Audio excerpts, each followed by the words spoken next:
बहुत बहुत धन्यवाद सभापति महोदय। पानी पे चर्चा चल रही है और पानी का सही मूल्य जो है वो मरुस्थल के, वो रेगिस्तान के लोग ही समझ सकते हैं। सीमांत के लोगों से ज्यादा तो कोई समझ ही नहीं सकता। ऊंडे तले रो पानी पीर में इतनी तक पुगा। आज पानी पे चर्चा चल रही है और उस सीमांत के लोगों को आजादी से लेके आज तक अभी तक पानी नहीं मिल पाया है। एक तरफ हम बात कर रहे हैं साहब, मंगल ग्रह पे पानी ढूंढ रहे हैं, अलग अलग जगह जा रहे हैं, पर वाकई स्थिति क्या है, धरातल की स्थिति क्या है, इस बारे में सोचने की जरूरत है। स्टेट को और सेंट्रल गवर्नमेंट को मैं धन्यवाद देना चाहूंगा कि आप ERCP जैसी योजना लाए। साथ ही साथ मैं निवेदन करूंगा कि वेस्टर्न राजस्थान के लिए भी ऐसी परियोजना जरूरी है जिसकी सबसे ज्यादा जरूरत है। मेरे से पहले भी कई माननीय सदस्यों ने इसकी मांग रखी, मैं उन्हें भी धन्यवाद दूंगा। साथ ही साथ सभापति महोदय, आपके माध्यम से मैं प्रदेश की सरकार से निवेदन करना चाहूंगा कि नर्मदा व इंदिरा गांधी नहर है वो काफी लंबे समय से उनका एक्सटेंशन भी रुका हुआ है और काम भी अधूरा है। सीमांत के लोग चाहते हैं कि नर्मदा और इंदिरा गांधी नहर को आपस में जोड़ा जाए ताकि वो जो DNP क्षेत्र है, वो जो सीमांत के लोग हैं और उनकी जो जमीन है उसका फायदा मिल सके, वहां पे बुआई हो सके।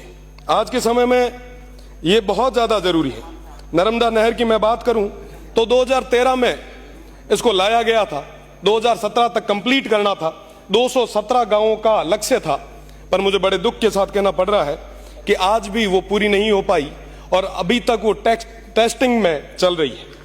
मेरा निवेदन कि इंदिरा गांधी नहर परियोजना थी, उसका भी एक्सटेंशन रुका हुआ है। मैं निवेदन करना चाहूंगा कि इस बारे में भी आप दिखवाएं।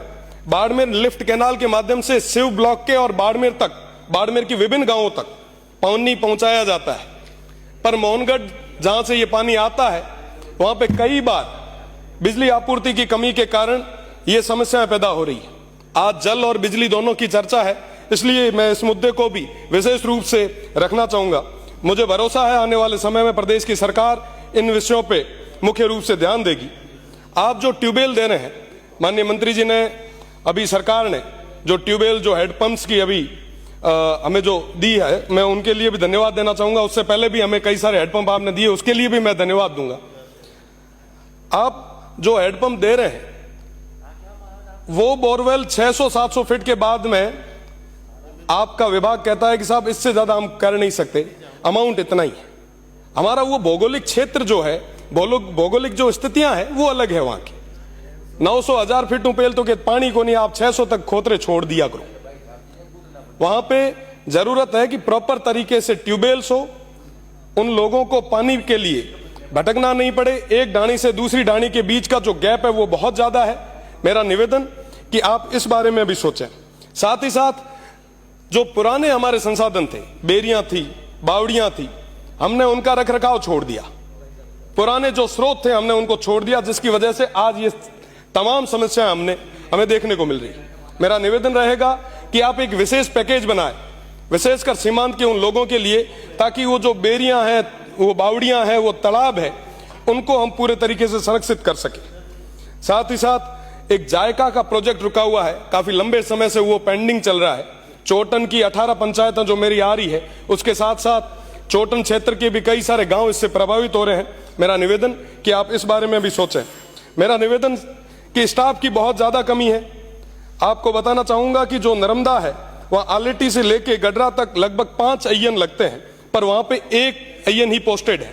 मेरा निवेदन कि आप स्टाफ को भेजें और कम से कम जिनसे कोई जो पिछली गवर्नमेंट में सही काम नहीं कर रहे थे, आप तो उनको भी भेज दो, पर हमारी वो पोस्टें भर दो, ऐसा मेरा निवेदन रहेगा। साथ ही साथ काफी लंबे समय से ये जो गर्मी के दिनों में आप कार्मिक लगाते हैं, इनके अंदर कई सारी अनियमितताएं हैं।